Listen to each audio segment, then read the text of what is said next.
नमस्कार। सुदर्शन न्यूज के हमारे इस विशेष कार्यक्रम हरियाणा डायरी में मैं प्रद्युम्न शर्मा एक बार पुनः आप सभी का स्वागत करता हूं। भारत के मुख्य न्यायाधीश न्यायमूर्ति सूर्यकांत जी ने गुरुग्राम में नवनिर्मित टावर ऑफ जस्टिस न्यायिक परिसर का लोकार्पण किया। इस अवसर पर हरियाणा के मुख्यमंत्री नायब सिंह सैनी जी, केंद्रीय आवास एवं शहरी कार्य मंत्री मनोहर लाल, केंद्रीय मंत्री सहित कई गणमान्य लोग उपस्थित रहे।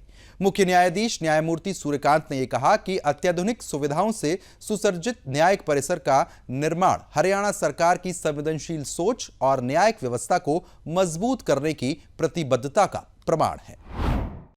उन्होंने कहा कि सरकार के सहयोग से प्रदेश में न्यायिक आधारभूत ढांचा लगातार सशक्त हो रहा है और टावर ऑफ जस्टिस जैसे आधुनिक न्यायिक भवन न्याय प्रक्रिया को अधिक प्रभावी, पारदर्शी और नागरिक अनुकूल बनाने में महत्वपूर्ण भूमिका निभाएंगे।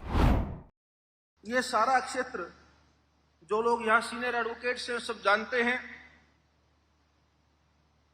शुरू में जब हरियाणा प्रांत बना तो ये मुख्यतः कृषि के लिए एक क्षेत्र जाना जाता था, परंतु धीरे धीरे गुरुग्राम क्षेत्र का विकास हुआ। उद्योग, नवाचार और निवेश का यह प्रमुख केंद्र बना। जिस क्षेत्र में इंडस्ट्रियल और कमर्शियल डेवलपमेंट होता है तो उसके साथ स्वाभाविक है कि वहां पे कुछ कॉरपोरेट एंटिटीज भी आ जाएंगी और उसका परिणाम यह है कि देश की जो 500 फॉर्च्यून कंपनी जिनको मानते हैं, उनमें से आधे से ज्यादा कंपनियों के कॉरपोरेट ऑफिसेज गुरुग्राम क्षेत्र में हैं। मुख्यमंत्री नायब सिंह सैनी जी ने कहा कि गुरुग्राम में निर्मित अत्याधुनिक टावर ऑफ जस्टिस केवल एक न्यायिक भवन नहीं, बल्कि संविधान की मर्यादा, न्यायपालिका की गरिमा और न्याय व्यवस्था पर नागरिकों के अटूट विश्वास का सशक्त प्रतीक है। मुख्यमंत्री जी ने कहा कि गुरुग्राम ज्ञान, प्रौद्योगिकी, नवाचार, स्टार्टअप और वैश्विक निवेश का प्रमुख केंद्र बन चुका है। ऐसे विकसित होते शहर में विश्व स्तरीय न्यायिक परिसर की स्थापना न्यायिक व्यवस्था को और अधिक मजबूत, आधुनिक और प्रभावी बनाएगी। उन्होंने कहा कि वर्ष 2017 में जिस परियोजना की आधारशिला रखी गई थी, उसका लोकार्पण भारत के मुख्य न्यायाधीश न्यायमूर्ति सूर्यकांत जी के कर कमलों से होना एक और ऐतिहासिक प्रेरणादायी अवसर है। मुख्यमंत्री जी ने कहा कि प्रधानमंत्री नरेंद्र मोदी के विकसित भारत 2047 के संकल्प को साकार करने के लिए ईज ऑफ डूइंग बिजनेस के साथ साथ ईज ऑफ जस्टिस को भी समान प्राथमिकता देनी होगी। उन्होंने कहा कि न्याय व्यवस्था ऐसी होनी चाहिए जो सरल, सुलभ, पारदर्शी और समयबद्ध हो, ताकि प्रत्येक नागरिक को शीघ्र न्याय मिल सके और आर्थिक विकास को मजबूत कानून आधार प्राप्त हो। मुख्यमंत्री जी ने बताया कि 2 टावरों में विकसित यह न्यायिक परिसर उत्तर भारत के सबसे बड़े न्यायिक परिसरों में शामिल है।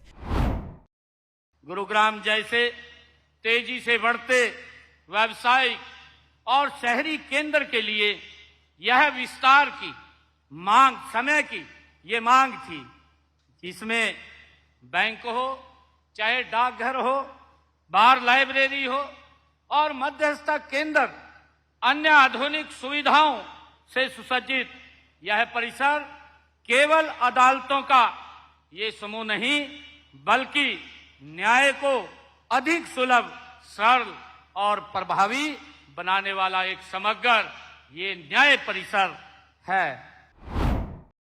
केंद्रीय मंत्री मनोहर लाल जी ने न्यायपालिका, कार्यपालिका, विधायिका और अधिवक्ता समुदाय से बेहतर समन्वय के साथ कार्य करने का आह्वान करते हुए कहा कि न्याय व्यवस्था ऐसी होनी चाहिए जो सुलभ, किफायती और समयबद्ध हो। बहुत लोगों के मनों में जो जुडिशरी के प्रति एक बहुत बड़ा विश्वास है। बहुत लोग तो यहाँ तक भी कहते हैं कि मेरे लिए तो जज है वो भगवान है।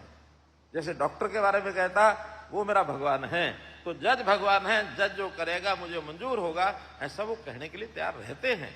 और ज्यादा कैसे उसका कन्विक्शन बढ़े, कैसा उसका विश्वास बढ़े, इसके लिए जैसे एक कठिनाई जो हमको ध्यान में आती है कि न्याय कई बार महंगा बहुत होता है।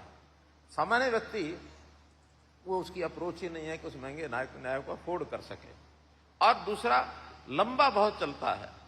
उस लंबा चलने में उसकी प्रक्रिया इतनी लेंदी है कि एक व्यक्ति कोई केस शुरू करता है और वर्षों वर्ष तक मैंने पता नहीं कि उसके अपने जीवन में भी केस हल होगा या अगली पीढ़ी तक ये चला जाएगा। तो इन प्रक्रियाओं को भी सरल करने का रास्ता हमको ढूंढना चाहिए। सुदर्शन न्यूज के हमारे इस विशेष कार्यक्रम हरियाणा डायरी का आज का ये अंक यहीं पर समाप्त होता है। कल एक बार पुनः आपसे भेंट होगी इसी समय। तब तक के लिए प्रद्युम्न शर्मा को दीजिए अनुमति। नमस्कार।